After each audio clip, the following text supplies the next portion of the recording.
네, 오늘 성경 본문의 말씀은 지난주 성경 본문과 같습니다.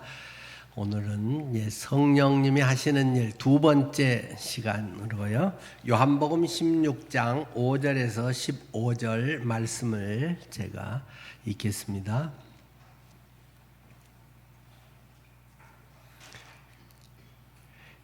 지금 내가 나를 보내신 이에게로 가는데 너희 중에서 나더러 어디로 가는지 묻는 자가 없고 도리어 내가 이 말을 함으로 너희 마음에 근심이 가득하였도다.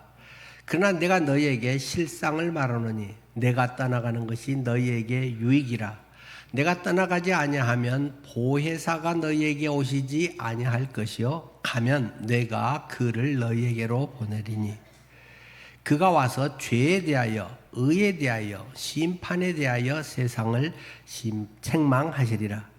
죄에 대하여라 함은 그들이 나를 믿지 아니하며 의에 대하여라 함은 내가 아버지께로 가니 너희가 다시 나를 보지 못하며 심판에 대하여라 함은 이 세상 임금이 심판을 받았음이라.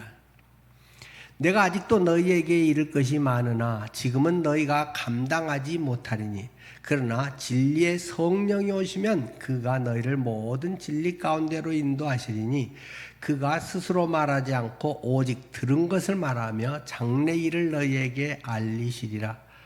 그가 내 영광을 나타내리니 내 것을 가지고 너희에게 알리시겠습니다. 무릇 아버지께 있는 것은 다 내 것이라. 그러므로 내가 말하기를 그가 내 것을 가지고 너희에게 알리시리라 하였노라. 아멘. 우리는 계속되는 예수님의 다락방에서의 강화, 설교의 말씀, 고별 설교의 내용을 보고 있습니다. 지난 시간에 말씀드렸듯이 특히 14, 15, 16장에서 성령님에 대해서 매우 강조하고 있는 말씀이라고 하는 것을 전해드렸습니다. 우리 신앙생활에서 이 성령님이 함께 하신다는 것은 매우 중요하다. 꼭 필요하다. 절대적으로 필요하다. 이것이 없으면 결코 구원받을 수도 없을 뿐만 아니라 신앙생활을 할 수도 없다라는 것이 성경이 우리에게 계속 강조하고 있는 내용이라는 것입니다. 그런데 대부분의 많은 사람들이 성령 없이도 자신의 어떤 의식과 자신의 열심과 종교적인 이러한 것으로 예수님을 잘 믿을 수 있다고 생각하는 큰 이런 문제가 있다고 하는 것을 성경은 계속 이 요한복음은 우리에게 아주 구체적으로 지속적으로 지금 이야기하고 있다는데 우리가 주목해야 한다는 사실입니다. 지난번에 저는 성령께서 하시는 일에 대해서 좀 정리를 해서 5가지로 말씀을 드렸습니다. 성령께서 하시는 일은 말씀을 생각나게 하고 깨닫게 하시고 가르쳐 주신다. 성경을 기록한 저자가 성령이시다. 하나님의 말씀은 성령의 감동으로 기록된 것이다. 계속 우리에게 말하듯이 성경을 기록한 감동을 해서 기록해 하신 분이 성령이시기 때문에 성령으로 아니면 성경을 깨달을 수가 없다.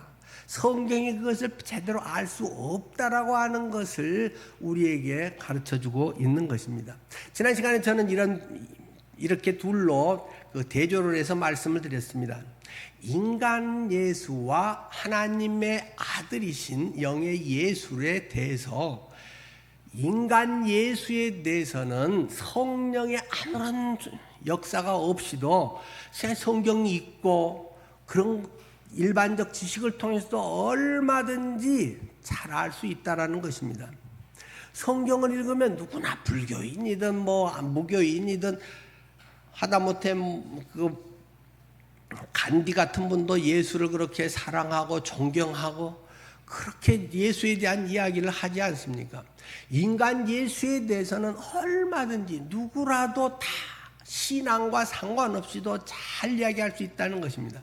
이것은 초등학교, 중학교 정도의 이해력이나 생각하는 정도만 되면 충분히 성경을 읽고 또는 다른 여러 가지를 통해서 얼마든지 할 수 있고 원어 연구를 통해서도 얼마든지 할 수 있고 그런 것은 모두가 다 이성적인 우리의 지능 어떤 그러한 이해력 우리의 이러한 가르침만으로 얼마든지 다 가능한 것입니다. 그런데 중요한 것은 그분이 하나님의 아들이시고 나를 위해서 그분이 십자가에서 죽으시고 구원하셨다는 것이 이론적으로 지식적으로만이 아니라 정말 내 영의 성령이 깨닫게 하시고 그것이 확신되게 하시고 내가 하나님의 자녀가 됐네.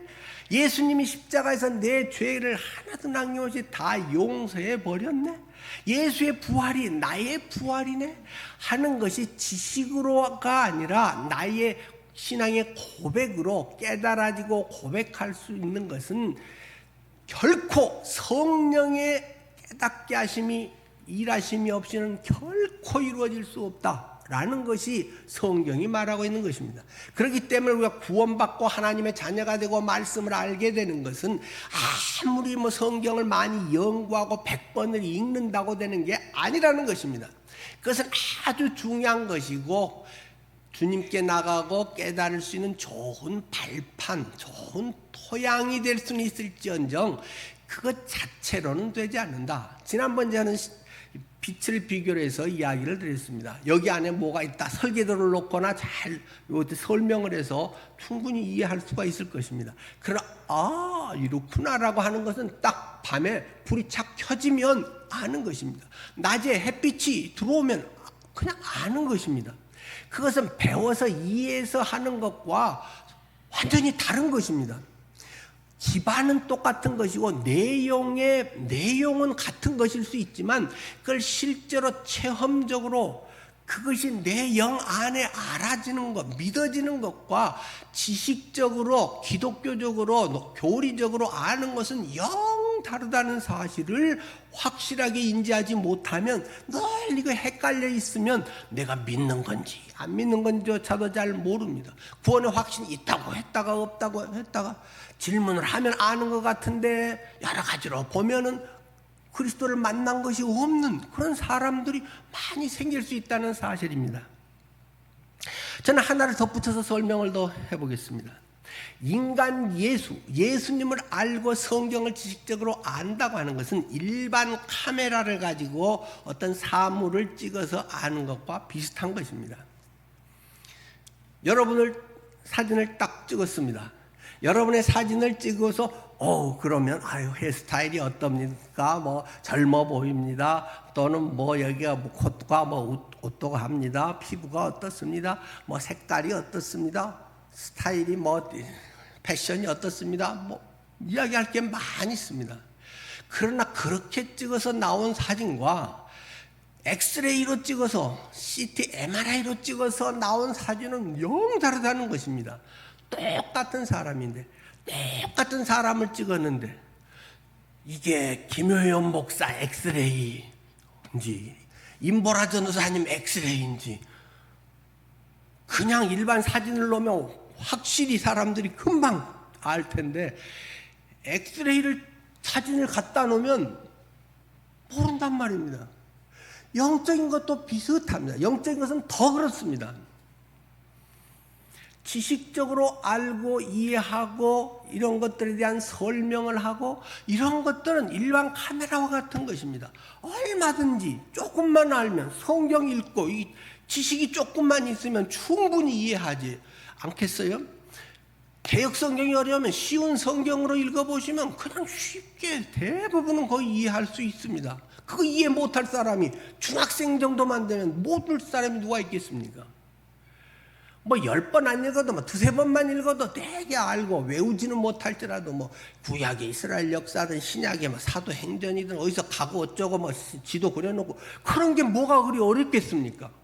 그것은 조금만 하면 누구나 그냥 하는 것입니다. 그러나 그분이 하나님의 아들이다. 너희가 성령으로 말미암지 않고는 하나님을 아버지라고 할 수 없느니라. 그것은 오직 성령으로만 알아지는 것이다. 경험되는 것이다. 고백할 수 있게 된다는 것입니다. 그렇기 때문에 교회 안에는 이 둘이 아주 혼재되어 있고 때로는 자기 자신 속에서도 이런 것이 혼재되어 있기 때문에 했다가 이랬다가 저랬다가 계속 하게 되는 것입니다. 물론 영적 상태에 따라서 그런 것이 얼마간 그럴 수도 있는 것이죠. 하여간에 일반 카메라로 찍어서는 멋있습니다, 어쩝니다 이야기하지만, 일반 카메라를 아무리 고급 카메라 1,000만 원 1억짜리 카메라를 갖다가 저를 찍는다고 해도 제 속에 암이 자라고 있는 것을 발견할 수가 없습니다. 암이 얼마나 커졌는지를 아무리 고급 카메라를, 아무리 이성을 작동을 시켜도 알 수가 없는 것입니다. 마찬가지로 성령의 또는 엑스레이의 X선이 착, 자기 공명의 그런 사진이 착 반짝하면서 찍히면 금방 알아버리는 것입니다. 이것은 완전히 차이가 있는 것임을 기억하면서 여러분들이 성경을 읽을 때 주목하시면 좋겠습니다. 일단은 통과를 하고요. 두 번째로는 성령께서는 여러분을 돕고 위로하신다는 것입니다. 성령께서는 여러분을 감시하고 혼내기 위해서가 아니라 돕고 위로하기 위해서 보혜사다, 보존한다, 보호한다, 은혜 가운데 해주시는 스승이다. 은혜 가운데 우리를 보호해 주시는 그러한 분, 상담자, 보호자, 위로자, 이런 뜻이 보혜사라고 하는 것이고, 성령께서는 우리를 그렇게 해주시는 분이다. 세 번째는 성령께서는 진리 가운데로 우리를 인도하시고 때로 잘못된 것은 책망하신다는 것입니다. 곁길로 가는 것은 그거 아니지 하고 다른 길로 갈 수 있도록 선지자들을 통해서 구약에 수없이 이야기하듯이 하나님께서 내 안에 성령이 계셔서 그것을 깨닫게 하십니다. 양심의 가책이 있게도 하십니다. 양심의 가책 차원을 넘어서 성령께서는 계속 제 마음속에 말씀하십니다. 두드리십니다. 그건 아니지. 네가 주 안에서 살면서 계속 그렇게 하면 안 되지. 주님께서는 계속 내게 여러 가지 형태로 말씀을 하십니다. 성경을 통해서도 말씀하시고, 기도를 통해서도 말씀을 하시고, 환경을 통해서, 무슨 사건을 통해서, 나의 양심을 통해서, 교회 성도들의 교제를 통해서 하나님은 여러 가지 방법으로 우리에게 말씀하십니다. 네 번째는 능력이 되십니다. 성령은 능력입니다. 희망사항이 아닙니다. 성령님 이렇게 되면 좋겠습니다, 그런 정도만이 아니라 기도할 때 성령의 치유의 역사가 일어납니다. 성령의 위로의 능력이 나타납니다. 하나님의 보호하시고 우리의 기도가 놀랍게 체험되는 것을 깨닫게 하십니다. 그런 것이 수없이 많이 있습니다. 크리스찬들 삶 속에는 그런 것이 많이 있기 때문에 하나님의 함께 하심을 생생히 경험할 수 있고, 기도할 수 있고, 기쁨으로 섬길 수 있는 것 아니겠습니까? 다섯 번째로는 하나님의 그런 성품으로 인격이 빚어져 간다는 것입니다. 내 안에 그리스도의 인격이 생깁니다. 인격이신 주님을 내가 영접했기 때문에 내 안에 그러한 인격이신 주님이 계심을 경험하게 됩니다.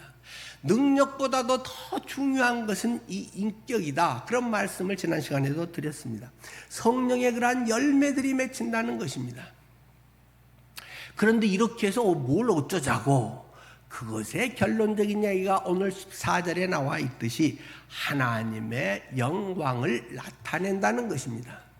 내가 하는 모든 것을 그래서 네가 똑똑하다 하는 것이야 뭐야, 네 자랑하는 것이야 뭐야, 네가 그래서 대단한다는 것이야 뭐야, 하나님을 영화롭게 하는 것이 목적이다. 하나님의 사람, 하나님의 일을 하는 건 제가 이런 일을 했습니다, 제가 이런 놀라운 일을 했습니다, 그런 게 중요한 게 아니고 내 안에 계신 성령께서 나 같은 사람을 통해서도 이러한 하나님의 능력, 하나님의 일을 하셨습니다. 이것은 주님이 이루어 가시는 것입니다. 나를 통해서 말입니다. 나는 농땡이 치고 나는 가만히 있는데 주님이 그냥 로봇처럼 움직여서가 아니라 그 말씀이 내게 감동이 되고, 그 말씀이 이해가 되고 힘이 되고, 그 성령께서 내 마음에 의욕을 북돋아주고, 그렇게 해서 나를 통해서 내가 돈 쓰고 시간 쓸 수 있게 하셔서 그것을 통해서 주님이 이렇게 이루어 주시는 거네요 하는 것을 고백하게 한다는 것입니다. 우리의 모든 것의 결론은 하나님의 영광이 드러나느냐, 자기의 잘난 것이 나타나느냐 하는 것에 완전히 다른 것임을 판명하게 된다는 것입니다. 자, 오늘 본문에 좀 더 이제 구체적으로 들어가 보기로 하죠. 자, 오늘 본문이 상당히 어렵습니다. 성경을 많이 읽어도 사실 이 대목을 그냥 잘 이해하고 넘어간 사람이 많지 않을 줄 압니다. 8절입니다. 그가 와서 성령님께서 와서 하시는 일이 뭔데? 라고 여기에서는 죄에 대해서, 의에 대해서, 심판에 대해서 세상을 책망하시는 일을 한다. 성령이 와서 하는 것은 죄에 대해서, 의에 대해서, 심판에 대해서 책망하는 일을 내가 가면 성령이 오셔서 한다. 그러면서 죄가 뭔데, 의가 뭔데, 심판이 뭔데 하는 것을 짧게 이야기를 하고 있는데 이 말이 상당히 어렵다는 것입니다. 9절, 죄가 뭔데, 죄에 대해서라 하면 그들이 나를 믿지 아니하며.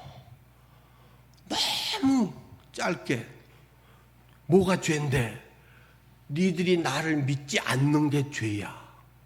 그러나 사람들이 이렇게 오해하면 안 됩니다. 교회 안 다니면 죄야, 교회 안 다니는 게 죄인이야, 그런 말 아닙니다. 이거는 그런 말 하려고 하는 거 아닙니다. 그들이 나를 믿지 않는다라는 말은 지금 교회를 잘 다니냐 안 다니냐에 초점이 있는 것이 아닙니다. 물론 그런 결과로 나타날 수는 있겠지요. 그러나 자, 이것의 근본적인 죄라고 하는 것은 나를 믿지 않는 것이 근본적으로 죄인이라고 정죄되는 것이다 라는 것을 말하는데, 그것은 예수 그리스도의 복음으로 이루어 놓으신 것을 믿지 않고 배척하는 것이라는 말입니다. 자, 이렇게 생각을 해보십시다. 하나님이 우리를 창조하신 목적은 무엇입니까? 하나님의 영광을 위해서 우리를 존재하게 했다는 말입니다. 하나님이 아담을 창조하실 때 하나님의 형상으로 우리를 만들었다라고 이야기를 하고 계십니다. 우리 안에 하나님의 형상을 담아두셔서 하나님의 형상으로 만들어진 것이 나라는 존재입니다.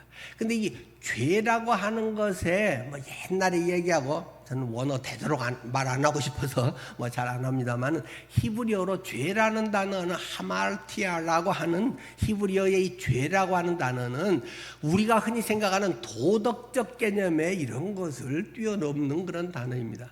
그것은 관역을 빗나갔다라는 말이다. 수없이 듣는 얘기였잖아요. 죄는 관역에서 빗나간 것입니다. 양궁 선수가 올림픽에 나가서 딱 표적을 놓고 탕 하고 쏘았는데 관역에 빗나갑니다. 1점도 안 맞고 관역 밖으로 날아가 버렸습니다. 저는 고등학교 때 우리 학교의 대표 양성 종목이 양궁이었고, 그래서 뭐 전국체전에서 뭐 늘 메달 따고 했는데, 매일 그 애들은 오전 수업만 끝나면 종일 이렇게 운동장 나와서 양궁 했습니다. 늘 그거를 보고 학교를 다녔죠. 그런데 밤낮 하니까 걔들은 거의 중앙 쪽에 거의 7, 8, 9, 10점에 거의 항상 화살이 모여 있습니다. 죄는 관역에서 벗어나 버렸다는 것입니다. 하나님의 형상으로 인간을 만들었는데 사람들이 그 하나님의 창조하신 의도 목적과는 관계없이 자기의 영광을 위해서 살아가 버린다는 것입니다. 자기가 주인 돼서 살아가 버린다는 것입니다. 자기 하고 싶은 대로 산다는 것입니다. 자기의 원하는 것이 진리고 내가 이렇게 하는 것이 똑똑하는 것이라고 사람은 자기의 바벨탑을 쌓고 살아간다는 것입니다. 하나님의 창조 목적, 모든 것은 다 거기에 딱 창조된 것의 의도에 맞게 작동이 돼야 되는 거잖아요. 저는 이제 기계공학을 전공했잖아요. 그때 교수가 그때 한 얘기가 지금도 생생하게 남습니다. 기계를 설계해서 기계를 만들면 그 기계는 설계한 그대로 돼야만 한다. 그대로 돼야 되는 것이다. 근데 내가 의도한 것보다 더 잘 돼버린다. 그러면 안 된다는 것입니다. 설계한 것보다 더 좋게 되버리는, 생각지 않은 막 기능들이 막 생겨가지고 하면 안 되는 것입니다. 딱 설계자의 의도대로 돼야 정확히 잘 되는 것입니다. 생각지 않은 어떤 기능들이 되었고 또 다른 엉뚱한 기능이 생겨버리고 다른 이상의 문제가 생겨버리고 그런 것들이 얼마든지 있다는 것입니다. AI의 상당한 위험성도 그런 것에 있지 않을까요? 어느 정도 한계에서는 AI는 굉장히 유용한 것이고 그렇게 갈 수밖에 없을 것입니다. 그러나 어느 단계를 넘으면 인간이 통제할 수 없는 그런 선을 넘어버릴 수도 있습니다. 이미 그런 것을 예고하는 유명한 과학자들은 많습니다. 세상 떠난 우주의 천재 스티븐 호킹 같은 사람들은 AI로 인해서 인류의 재앙이 멸망이 올 것이다 라고 예언하고 죽었습니다. 아주 유용할 것입니다. 그러나 사람은 유용하게만 쓰지 않는다는 것입니다. 김정은이 같은 놈들은 그것을 어떻게 하면 못되게 해가지고 어떻게 하면 상대방을 괴롭히고 그걸 차지하고 이럴 것에 못된 궁리를 하고 수출이 잘 안 되면 가상화폐 그 도둑질하는 거 그걸 키워가지고 해커들 키워가지고 가상화폐 도둑질로 1년에 수조 원을 벌어들이고 있습니다. 안 되는 건데 도둑질인데 인류에 내재되어 있고 경쟁 속의 악이라고 하는 것은 스스로 통제력을 제대로 발휘할 수 없다는데 우리의 문제가 있는 것입니다. AI도 그런 한계성을 넘나들게 될 것입니다. 어쨌든 할 수 있는 대로 굉장히 더 잘 활용해야만 하는 그런 것을 우리는 지금 양손에 날처럼 들고 있는 것입니다.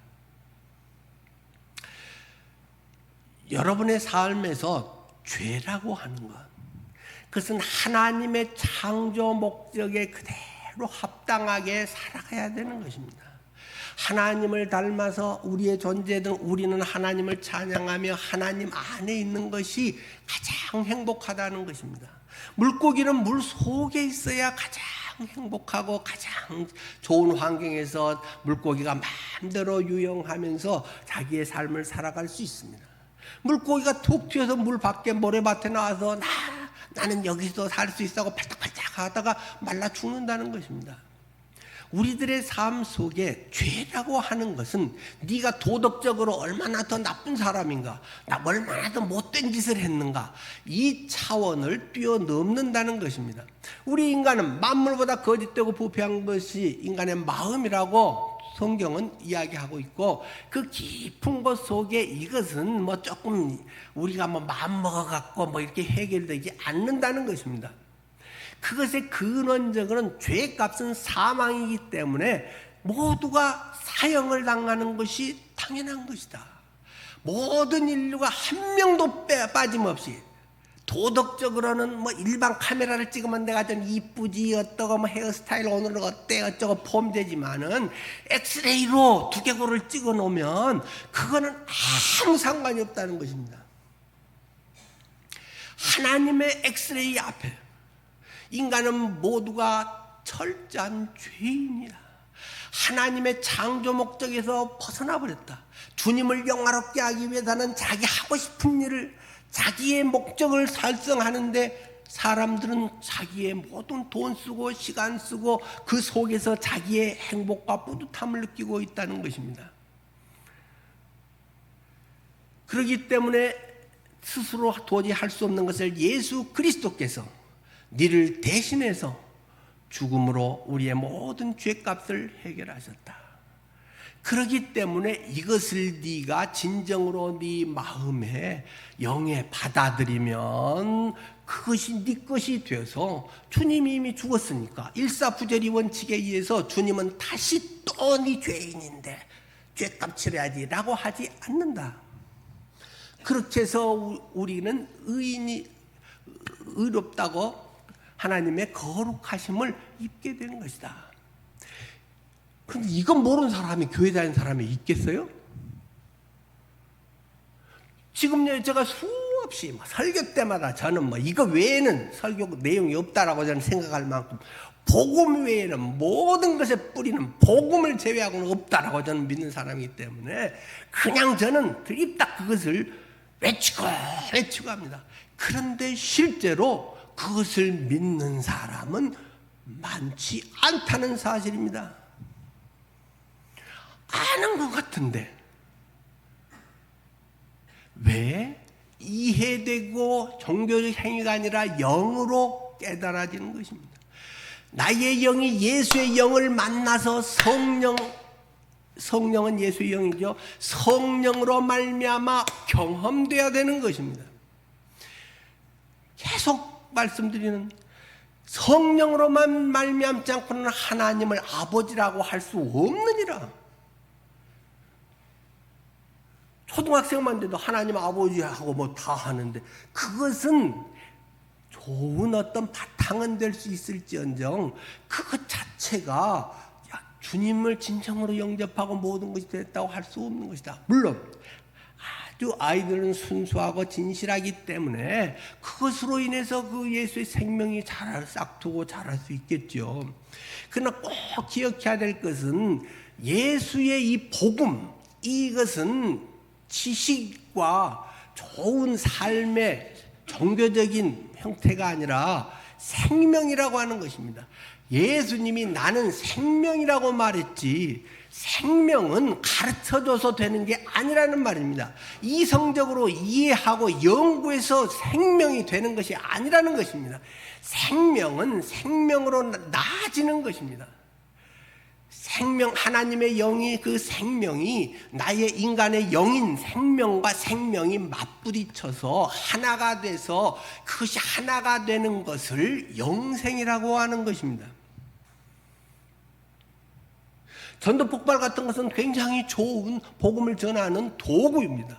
그러나 전도 폭발 처음부터까지 잘 수긍을 해서 마지막까지 다 받아들이고 영접 기도를 했다고 구원받은 것은 아닙니다.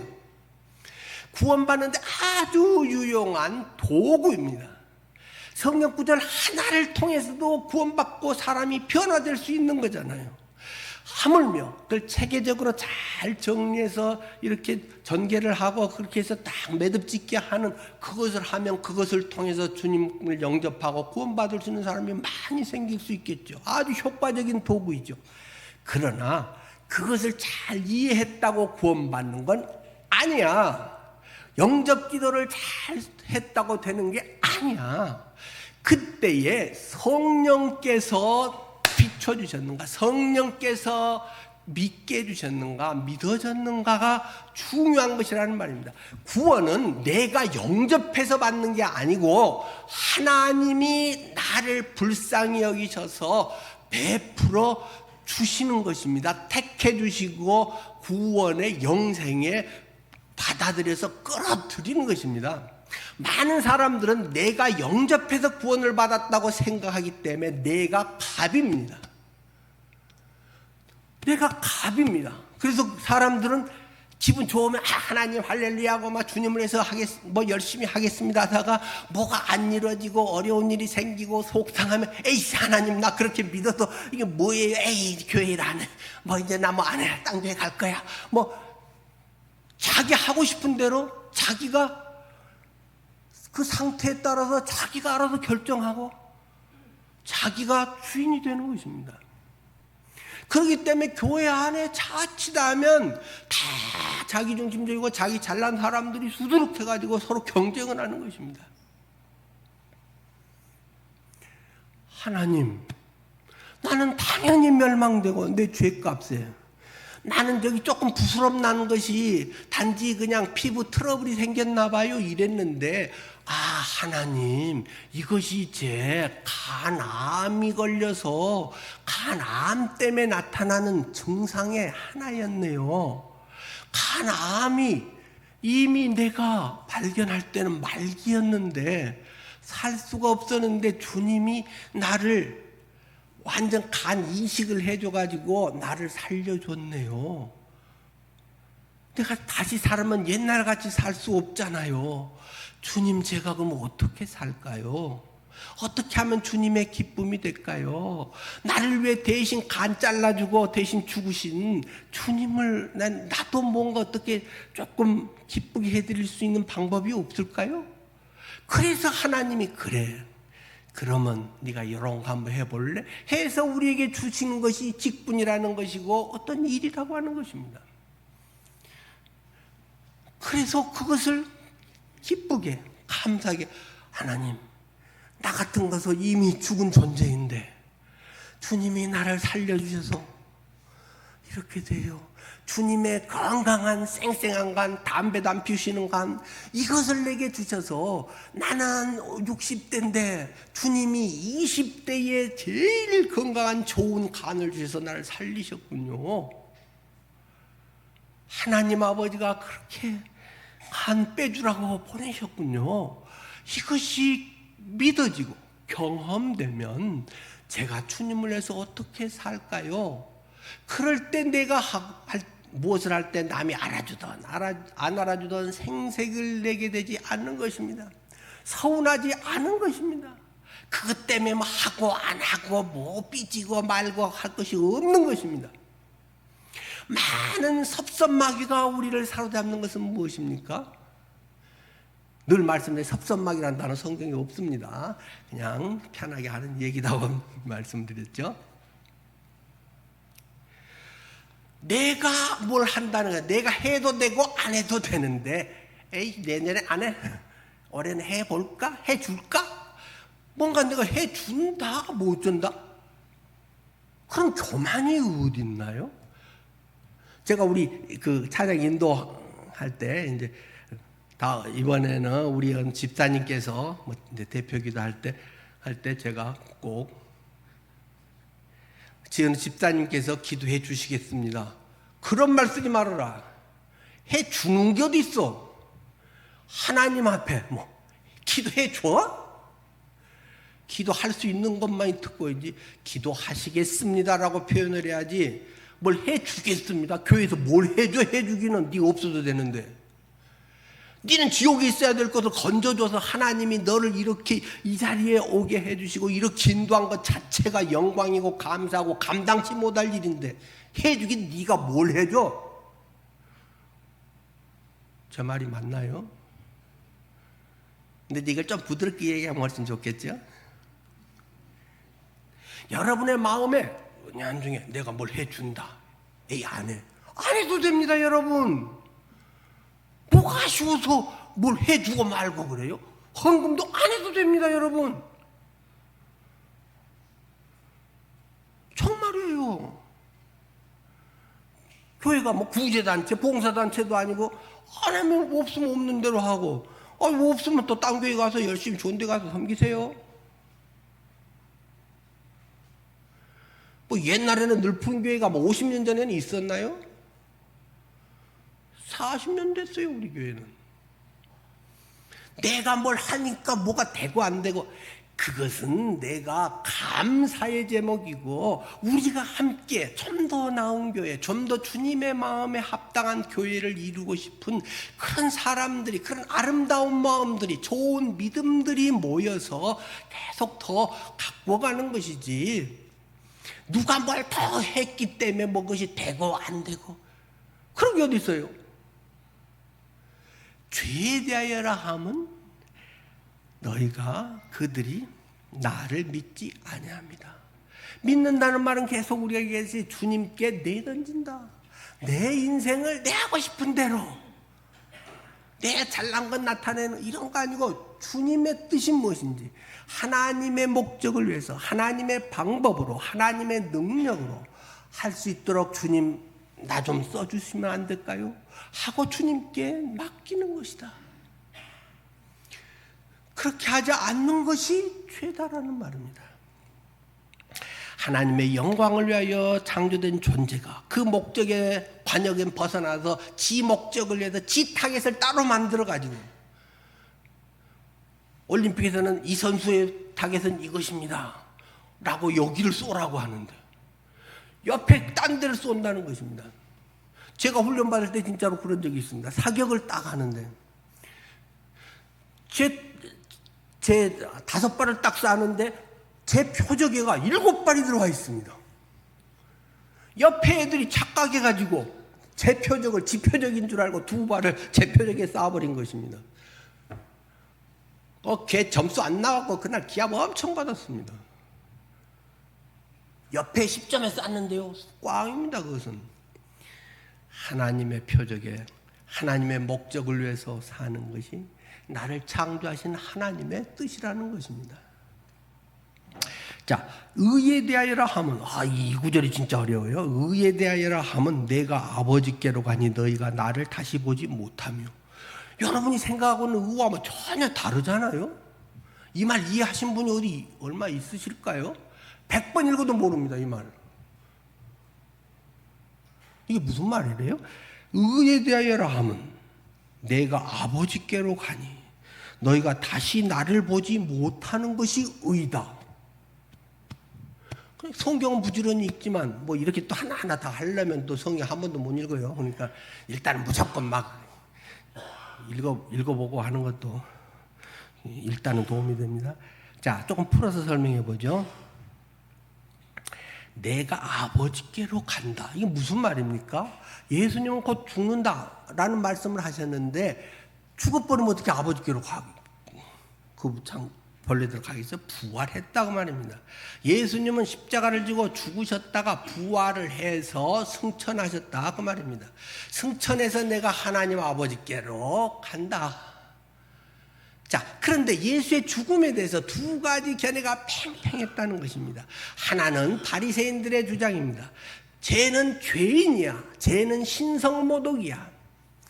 지가 하나님이라고 감히 그런 말을 했어. 저런 사람은 죽여야지. 사형에 해당한다라고 해서 예수를 정죄해서 십자가에 못 박아 죽여버렸다는 것입니다. 그런데 예수님은 나는 하나님의 아들이다. 나를 본 자는 하나님을 본 거야. 이런 얘기를 하고 있으니까 말이 돼 저거 해서 세상 법정에서 딱 기소를 했더니 빌라도가 모르겠는데 아닌 것 같은데 그러면서도 세상은 여론을 중시하기 때문에 이러다가는 정치 오래 못 해먹을 것 같은데 쫓겨나겠는데 인기 떨어지는데 그래서 민중들의 손을 들어줬다는 것입니다. 바리새인들의 뒤 작당을 해서 민중들을 여론화한 것을 받아들여줬다는 것입니다. 그래서 예수를 죽여버렸다는 것입니다. 그래서 죽어버렸으면 바리새인의 승이죠. 바리새인의 말이 옳은 것이죠. 그러나 부활해버렸네요. 이게 골치 아파졌어요. 부활해버렸으니까 니는 정죄받아서 하나님의 저주를 받고 사형당하는 것이 마땅한 사람이야 했는데 더 놀라운 몸으로 부활을 해버렸어요. 그러면 누구 말이 맞는 건가? 하나님 앞에서 예수가 맞다는 것이 증명이 된 것입니다. 논문을 써서나 설교를 해서가 아니라 예수님의 부활 그 자체가 하나님의 아들이라는 것을, 구세주라는 것을, 우리의 모든 것을 해결하는 전능자라는 것을 증명하는 것이 부활입니다. 그래서 우리 교회가 그때 그렇게 계속 강조하며 부활하신 예수, 부활을 강조한 것입니다.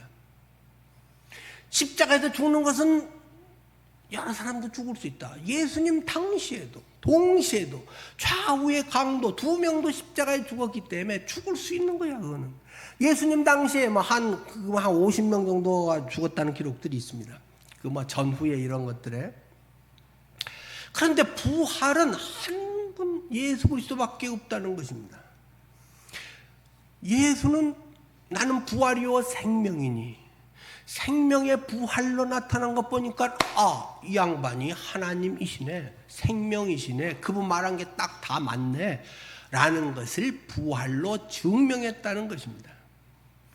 그러니까 지금 여기서 의에 대하여라 하면 내가 아버지께로 가니, 부활을 해서 하나님 아버지께 하나님 우편에 앉아 계신다. 그러니 바리새인들이나 너희들의 그런 정죄가 틀렸다 라는 것을 지금 말하고 있는 것이고, 너희가 그래서 다시 나를 보지 못한다. 내가 가서 또 올라갔다 내려갔다 자꾸 하는 건 아니고, 내가 가면 대신 보혜사 성령을 보낸다. 예수의 영이신, 영이신 그분이 대신 와서 할 거고, 나의 이 성자로서의 나의 이것은 그 구속의 사역을 완성하고 하나님의 우편에 계신다 라는 것을 말하는 것이 의라고 하는 것입니다. 의로는 예수의 십자가와 부활로 말미암아 실현된 의라는 말입니다. 예수님의 십자가 부활로 말미암아서 저분이 맞네, 저분이 의네, 그것을 내가 통째로 믿으면 내 영 안에 그의 부활의 영이 함께 하시고, 우리 쉬운 말로 성령이 함께 하시고, 성령이 내 안에 그것을 확증하시고, 난 하나님 자녀야, 자녀 됐어, 성령이 내 안에 계시네요. 그것이 그냥 알아져 버린단 말이에요. 믿어져 버린단 말입니다. 안다는 것입니다. 꼭 성경 공부해서 그렇게 영접하면 성령이 계십니다 어쩌고 안 가르쳐줘도 성령은 스스로가 깨닫게 한다. 죄를 지면 내 마음속에 성령이 왠지 근심하십니다. 슬퍼하십니다. 때로는 믿음 안에 담대해집니다. 이건 나도 몰라. 내 마음 나도 몰라. 옛날 같으면 내가 막 두려워 떨면서 밤낮 걱정할 텐데 왠지 모르게 의연해집니다. 하나님이 보고 계시지. 하나님이 내 편이시지. 주님은 능치 못함이 없지. 성경의 말씀들이 생각나면서 믿어집니다. 이게 그런 것이 성령이 내 안에 계신 증거들의 한 부분들인 것이죠. 성경은 하나님의 감동으로 된 것으로 교훈과 책망과 바르게 함과 의로 교육하기에 유익한 책이다. 성경이 성령의 감동으로 된 것이기 때문에 성경 말씀이 믿어지는 것입니다. 아까 인간 예수가 지식과 이런 연구로 알아지는 차원을 뛰어넘어서 그냥 믿어지고 알아지고 경험되고 교통된다는 것입니다. 그것은 물론 한 방에 되는 것은 아닙니다. 주님을 영접하는 것은 한 번에 됩니다만은 성숙의 길로 나아가게 되는 것은 점차로 되는 것입니다. 물론 계속 제가 이야기합니다만은 10년을 맨날 그냥 성경도 안 보고 기도도 안 하고 교회만 왔다 갔다 하는 것보다 1년을 주님께 집중하면서 사랑하면서 사모하면서 하는 것이 훨씬 도움이 될 수 있습니다. 그러나 1년을 그렇게 한 사람과 20년을 한 사람이 같겠습니까? 같을 수가 없습니다. 믿음의 깊이가 다른 것입니다. 체험 가운데서 하나님과의 그러한 교통함과 하나님을 아는 성숙도가 다른 것입니다. 그렇기 때문에 신앙의 연륜이라고 하는 것은 굉장히 중요한 것입니다. 단지 교회를 얼마를 다녔느냐, 직분이 무엇이냐, 이것을 뛰어넘어서 주님과의 그 부대낌 속에서 이해 안 되는 것 속에서 믿음으로 견디고 주님 안에서 그래도 나아가면서 했던 그 많은 것 속에 성령 안에서 빚어져 온 것은 1년 확실히 어떻게 해서 하는 것 정도를 넘어서 20년, 30년 한 사람이 어떻게 똑같을 수 있겠습니까? 그래서 날마다 주님께 가까이 가면서 이러한 믿음의 경험과 능력들을 경험해야 되는 것입니다. 그렇게 할 때 우리의 미래가 보입니다. 예수님 안에서의 관점이 생기게 되는 것입니다. 우리의 직장 생활의 목적이 달라지게 됩니다. 돈 버는 목적이 달라집니다. 자녀들에 대한 교육에 우리의 태도가 달라지게 됩니다. 기대하는 바가 달라지게 됩니다. 내가 이익되냐 손해되냐 알아주냐 자존심이냐 이런 거하고는 상관없는 주님의 마음이, 주님의 가르침과 깨달음이 내 속에서 오히려 모욕을 받고 알아주지 않을 때 더 희열이 넘칠 수도 있습니다. 사도들은 그들이 복음을 전한다고 감옥에 갔다가 나오면서 오히려 더 기뻐했다라고 하는 말씀이 있었던 것을 우리는 사도행전 강의를 하면서도 쭉 나눴습니다. 여러분 속에 나도 몰라요. 그것은 내 속에 어이구 옛날 같으면 원망하고 있을 때인데 내가 어떻게 일이 됐지? 나도 몰라요. 근데 주님이 왠지 평안케 하십니다. 자네 같으면 막 안절부절 못하고 막 전화 달리고 어쩌고저쩌고 막 뭐 한다고 하는데 하나님이 하시겠지. 하나님이 뭘 보여주시려고 이러지? 설렌다니까요. 기대가 된다니까요. 힘든 것은 힘든 겁니다만은 힘든 것 속에 오히려 더 큰 하나님의 함께 하심을 체험하게 됩니다. 삶의 방식과 목적이 달라집니다. 내 영 안에, 내 속에 성령이 임하는 사람과 그렇지 않은 사람은 아주 다를 수밖에 없는 것입니다. 그러나 그렇게 하고도 또 세속적이 되고 하면 또 탕물 튀기다가 또 밤낮 그냥 오르락내리락 반복하게 되겠죠. 자, 심판에 대하여 하면 이 세상 임금이 심판을 받았다. 이 세상 임금이 누군가요? 사탄이지요. 사탄이 심판을 받았다. 심판이라고 하는 것은 본래 사탄과 그의 추종자들을 위한 심판이라고 하는 것입니다. 그런데 사형 선고가 내려졌습니다. 다만 아직 사형 집행이 안 됐으니까 아직 까불고 놀고 있다는 것입니다.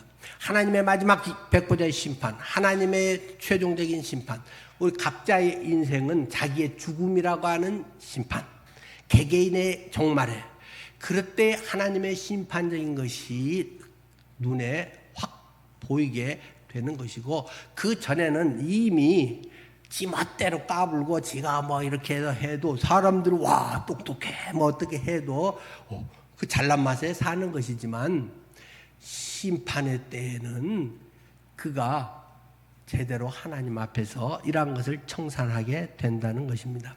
그런데 오늘 12절 말씀에 보면 예수님께서 내가 아직도 너희에게 이를 것이 많으나 지금은 너희가 감당하지 못하리라. 이 3년 반을 따라다니고 예수님과 합숙한 이 제자들인데도 내가 해주고 싶은 말이 엄청 많은데 니들이 아직 못 알아먹어. 뭐 말을 해도 니들이 잘 모르기 때문에 내가 하고 싶은 말은 많은데 다 못하겠다. 그런 말씀을 하십니다. 두 가지 이유가 있겠죠. 첫 번째는 그들의 마음이 받아들일 준비가 안 된 것입니다. 자기중심적인 것입니다. 어떻게 하면 내게 도움될까? 내가 더 높을까? 어떻게 하면 뭐 이렇게 해서 뭐 복 받았다고 해서 내가 뭐 이렇게 더 낫고 남들보다 뭐 신앙 좋네 어쩌고 이런 말 들을까? 대우받을까? 이런 것들이 아직도 그들 속에 있기 때문에 주님을 위하여 진정으로 죽고 주님을 위한 십자가의 그런 것을 알지 못한다는 것입니다. 이 대목은 나중에 뒤에 또 나올 거니까요.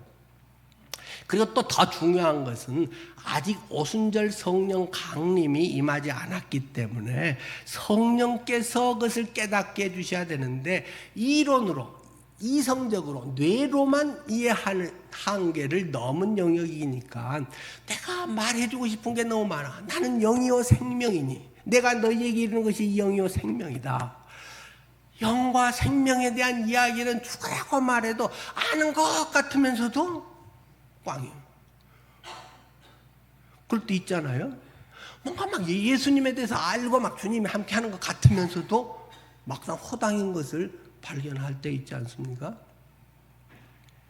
영이요 생명이신 그것은 성령에 의해서만 되는 것이다. 그렇기 때문에 성령이 깨닫게 하시고 성령이 함께 하시지 않으면 우리는 결코 성경을 제대로 알 수 없다. 결코 구원받을 수 없다. 하나님의 자녀의 삶을 결코 살 수 없다. 내가 무슨 뭐 목회를 하고 선교를 하고 뭘 하고 아무리 목숨 바쳐 해봐야 하나님 앞에서는 인정받지 못한다. 성경은 아주 심플하게 그렇게 가르치고 있는 것입니다. 내가 하는 것 속에 성령의 이끌림을 받아. 성령이 정말 나와 함께 하시는 것조차도 모르는데 어쩌라고요? 계속 사모하십시오. 주님께 나아가십시오. 잘 모르겠습니다. 주님 가르쳐 주십시오. 정직하게 얘기하십시오. 성령이여 말씀해 주옵소서. 깨닫게 하옵소서. 성령님이 인도해 주십시오. 그러고 조용히 주님의 인도하심에 주님의 생각나게 하시고 말씀이나 이런 것들이 하나씩 해보면 나도 모르게 거의 하나 둘 경험됩니다. 스며들어오는 것을 경험하게 됩니다. 경험되는 거지 막연한 이론으로 이렇게만 되는 건 아닙니다. 성령이여 임재하여 주옵소서. 예배 가운데 성령은 임재하십니다. 우리 가운데 지금 함께하고 계십니다. 똑같은 예배 가운데 어떤 사람은 성령의 임재와 똑같은 설교를 들으면서도 맞아 하고 그거였지 맞아 내 속이 뻥 뚫린 것 같다 이렇게 듣는 사람이 분명히 있습니다. 어떤 사람은 맨날 똑같은 얘기만 하고 맨날 저런 소리만 하냐 조금 막 피부에 와 닿는 뭐 이런 얘기 좀 막 감동적인 얘기 좀 안 해주냐? 분명히 지금 이 안에는 그런 사람들이 있을 것입니다. 성령으로 인해서 예배하고 성령으로 인해서 깨달아지고 성령에 의해서 그 말씀이 해석되고 하는 것과는 완전히 다른 것입니다. 그것은 여러분 자신이 검증할 수 있습니다. 성령 안에서 주님께 의탁해 보면 됩니다. 한 가지 여러분 여쭤보겠습니다. 여러분은 지금 여러분 안에 평강이 있습니까? 하나님의 약속의 말씀이 여러분을 든든히 붙들어주고 계십니까? 아니면 계속 근심 걱정하고 뭐 할까 뭐 이것은 어떠고 밤낮 머리가 복잡하고 내가 뭔가를 해야 돼만 하는 것 같은 그런 것에 눌려 있습니까? 이건 확실히 압니다. 물론 애매한 부분도 중간에 있지요. 그래서 밤낮 근심 걱정 삶의 재미도 별로 없어 즐거움도 별로 없어 이런 사람은 성령에 대해서 진작에 고민해 보십시오. 내 안에 진짜 성령이 없어서 그런 건지 있는지 성령이 식물인간처럼 내 속에 죽지는 않지만은 성령이 아주 깊은 잠이 들어가지고 그렇게 뭐 돼 있고 내가 말씀과 기도와 주님과 이런 교통함이 워낙 없으니까 성령이 어떤 그렇게 내게 깨달아지지 않는 건지 그건 자신이 한번 점검해 보면 별로 어렵지 않을걸요. 하여튼 여러분의 삶 속에 성령과 동행하십시오. 성령의 충만함은 꼭 필요합니다. 있으면 좋은 정도가 아닙니다. 있어야만 하고 있지 않으면 하나님의 자녀가 될 수 없습니다. 요한 1서에도 그런 말 계속 나오잖아요. 하나님의 영으로 영접하나 그의 영이 그의 안에 있느니라. 아들이 없는 자에게는 생명이 없고 아들이 없는 자에게는 생명이 없는. 아들이 어떻게 내 안에 있어요? 영으로 있다니까요. 성령으로요. 여러분들은 이것에 대해서 단지 종교적, 교리적, 교회를 얼마나 나왔나 안 나왔나 그런 건 다 묻어두고 주님 안에서 정말 지금 주님이 나를 보시면서 나는 생명인데 나는 영인데 예배하는 자는 영과 진리로 예배할지니라 말씀하셨는데 네 예배가 영과 진리로 하냐? 진리의 성경 기준의 성경 말씀에 그것만을 말하는 게 영과 거의 없이 많은 사람들은 예배를 드리고 있다는 말입니다. 그러면서 이게 진지하게 하면 예배 잘 드렸다. 뭔가 감동이 되는 내게 입맛에 딱 맞는 그런 거 있으면 은혜 받았다. 영과 여러분의 삶에 예수의 영으로 충만하기를 여러분의 영이 충만하기를 축원합니다. 기도하겠습니다. 이건 100번 얘기해줘도 사실은 모릅니다. 그러니 참 안타까운 일입니다. 근데 영으로는 너무 쉽게 그냥 경험됩니다. 그것은 성경의 말씀에 이미 확실하게 가르쳐 주신 것이고 성경의 말씀이 개념과 교리 정도가 아니라 생명으로 내 안에 받아들여지며 생명으로 나와 합치됐으면 벌써 이미 이루어진 것입니다. 그런데 아직 잘 모르겠다. 주님께 기도해 보십시오. 저하고 상담할 것도 없습니다. 주님께 물어보십시오. 여러분 안에 성령이 계시면 그분이 가르쳐 주십니다. 그러라고 성령이 와 있는 거 아닙니까? 아니면 괜히 있는 척하고 쇼하고 직분이 어쩌고 그런 소리 하지 말아요. 내 안에 정말 예수의 영으로 충만한가? 주여 성령 충만히 제 속에 역사하게 해주십시오. 하고 영의 탄성이 여러분들의 속에서 터져나오게 될 것입니다. 하나님, 그런 우리가 되기 원합니다. 예수님 이름으로 기도드립니다. 아멘.